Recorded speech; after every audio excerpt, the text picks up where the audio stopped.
Nothing. That's better. Right, so we come on to the British side of things. The British answer to the MGs was what we refer to as the Bren.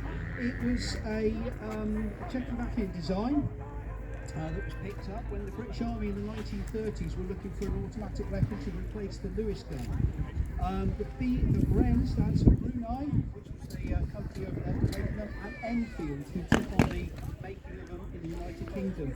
And they started coming onto line in 1939. Now, as you can see, it's not a belt-fed weapon. The British Army were very much into having weapons that fired from magazines. They were easy to keep clean, and they could be shared around amongst the section. Now, British Army section was 10 men.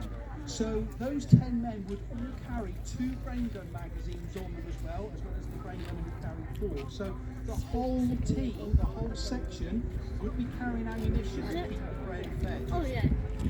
The box you can see on top is the magazine, and that contained officially 30 rounds, although traditionally they loaded it with 28 because it didn't compress the spring so much and made it more efficient. Is that better? Why don't they shoot it? Now this was a 2-man section, so number 1 would carry the gun, number 2 would carry a spare parts set.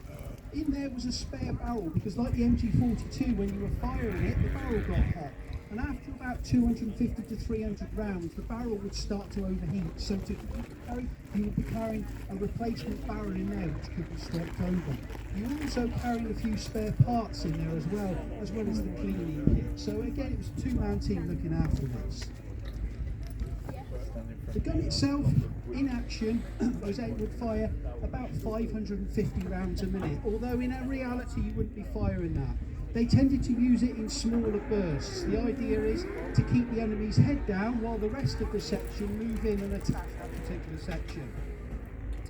It was a very successful gun.